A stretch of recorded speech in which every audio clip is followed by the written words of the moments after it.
Most fighter pilots spend years learning to survive the skies. These men had months. Because every hour they trained in Britain, their country was still under attack. And graduation would not mean celebration, it would mean returning to war. When Ukrainian pilots arrived in Britain, they entered a world completely different from the Soviet systems they had flown before. Different aircraft, different tactics, different doctrine.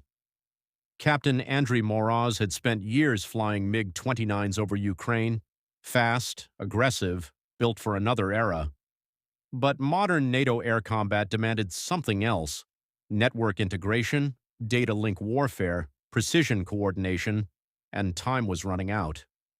RAF instructor Sarah Collins understood the pressure immediately. These pilots were not training for future careers, they were preparing for survival. Every lesson mattered, because mistakes in training become funerals in combat. At RAF Valley, the real transformation began. The Hawk T-1 jet became their classroom in the sky.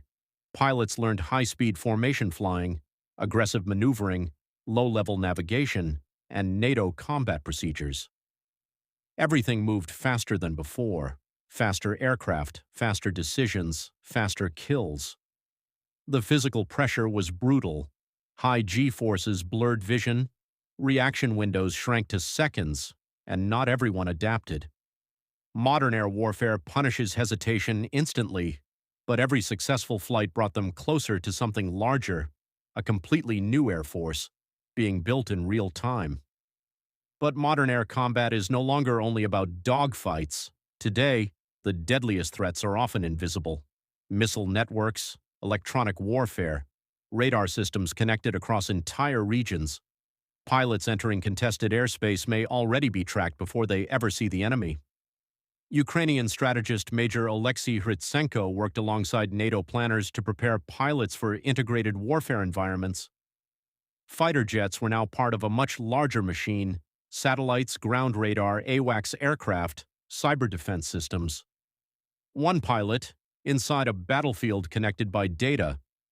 The skies above Ukraine had become one of the most dangerous electronic warfare environments on Earth. Survival depended on speed, discipline, and information. But fighter jets do not survive wars alone. Behind every mission stands an invisible army of engineers and technicians. Chief Engineer Tom Weaver trained Ukrainian maintenance crews to keep aircraft combat ready under extreme conditions, because even the world's most advanced jet becomes useless without logistics. In modern warfare, maintenance speed can determine survival. Aircraft must return to the sky within hours, sometimes minutes. The final exercise tested everything: combat coordination, electronic warfare, air defense penetration, joint NATO operations. For the first time, the Ukrainian pilots operated as part of a modern Western Air Force. Not students anymore, combat aviators. Captain Moroz understood what graduation truly meant: not medals, not applause, deployment, a return to a war still unfolding beyond the horizon. Skybound is not only a story about pilots, it is a story about transformation, about nations adapting under pressure, about partnerships built during war, about technology changing faster than military doctrine can follow. The future pilot is no longer just a fighter in the sky. They are part of a network, a system, a machine of information and survival. And somewhere tonight, new pilots are still training against the clock. Because modern wars do not wait for readiness. Subscribe for more cinematic documentaries exploring modern warfare, military technology, and the future of global